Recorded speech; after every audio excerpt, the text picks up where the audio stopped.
جۆن کەربی وتەبێژی ئەنجومەنی ئاسایشی نیشتیمانی کۆشکی سپی دوێنێ یەکشەمە ڕاگەیاند کە سەرۆک بایدن پابەندە بەهشتنەوەی هێزەکانی ئەمریکا لە سووریا و بە دوای هێرشی کۆمەڵێک چەکداران کە لەلایەن ئێرانەوە پاڵپشتی دەکرێن. کەربی بە تەلەڤیزیۆنی CBS گوت کە ئێمە هەمیشە کار دەکەین بۆ بەرگریکردن لە سەربازەکانمان و بەڕژەوەندیەکانمان لە هەر شوێنێک بن.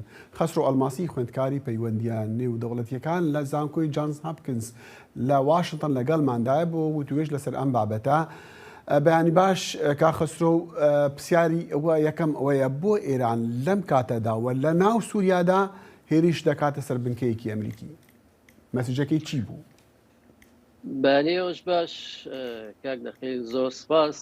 لە ڕاستیدا ئەم جۆرە هێرشانە لەلایەن ئێرانەوە بۆ سەر بنکە و بارەگاکانی ئەمریکا شتێکی تازە نییە. لە چەند ساڵی ڕابردوودا بەدەیان جار هێرشی لەو جۆرە کراوە، ئەم جارە کوشتن و برینداری لەکەوتۆتەوە و استراتیژی ئێران لە سووریادا و لەو جۆرە هێرشانەوەیە کە بە جۆرێک لە جۆرەکان هەوڵ بدات هێزەکانی ئەمریکا لە ناوچەکە بکشێنێتەوە، واتە هەزینەی هێشتنەوەی هێزەکانی ئەمریکا لە سووریا زیاد کات بۆی کە ئەمریکا بڕیارێکی لەو شێوەیە بدات کە و هێزانەی بکشێنێتەوە و ئەم ئەجەندا بەرەو پێش دەبات.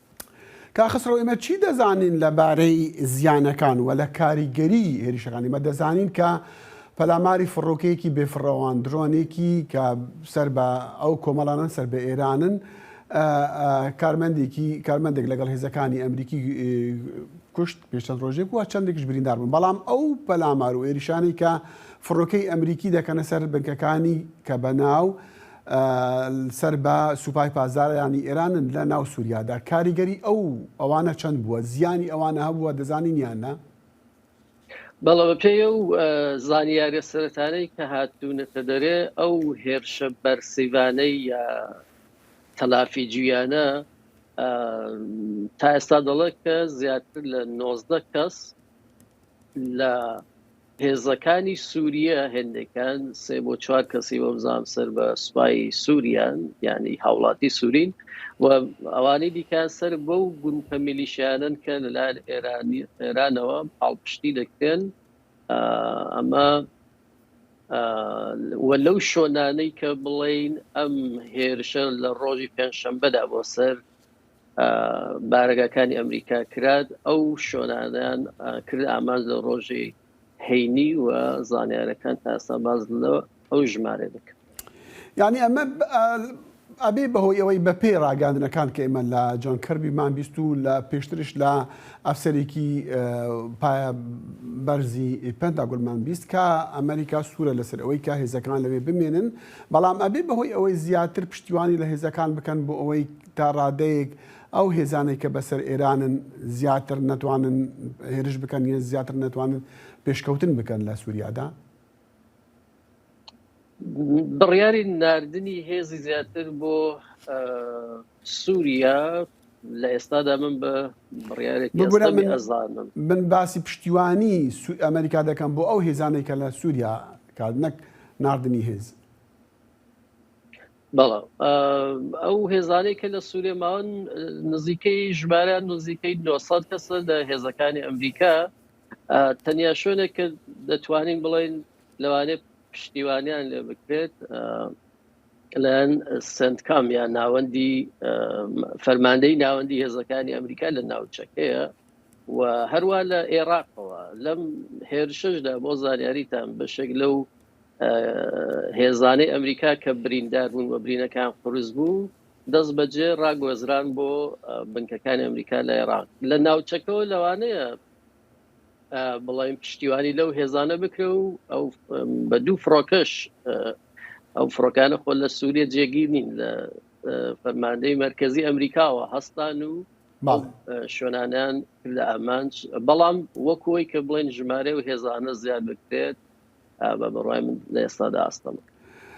کاک خسرۆ لە راپۆرتەکەماندا بینی پێشەندێک کە خەڵکەکە یان شیکەرەوان لەو بڕوادان کە داعش و رووسیا سوود لە شەڕێکی بەو شێوە لە نێوان هێزەکانی کوالسیۆنی نێونەتەوەیی لەگەڵ ئەو هێزانەی کە بەسەر سەر بە ئێرانن ڕوو بداتن ئەوە رووسیا و داعش تا ڕادەی قازانج لەوە وەردەگرن تا چەند یعنی هێزەکان ڕێگا بەوە دەدەن کە ئەمە ببێ یان هەر لانی کەم ڕێ لەوە بگرن کە داعش سوود لەو شەڕەوە گرێ.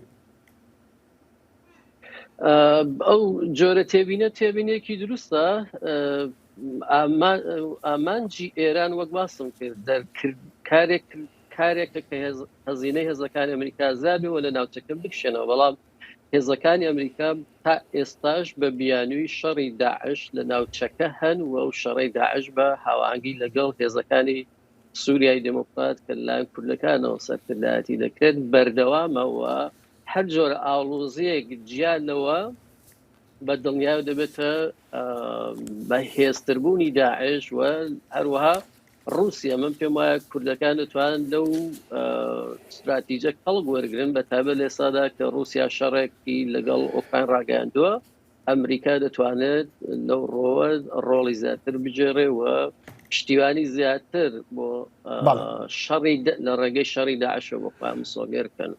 کاک خسرۆ ڕەنگدانەوەی ئەم پێش هاتەی چەند ڕۆژی ڕابردووە لە ناو ئێرانە چۆن بوو؟ کاک دەخیل ئێران بەڕاستی یەکێک لە ئامانجەکانی هەرەوە بوو کە بتوانێت هەمیشە لە ڕووی سایکۆلۆجیەوە دەیەوێت بڵێت ئێمە بەهێزین، ئەمریکامان بە چۆک داهێناوە، هەڕەشە دەکەی لەسەری و ناتوانێت وەڵام داتەوە.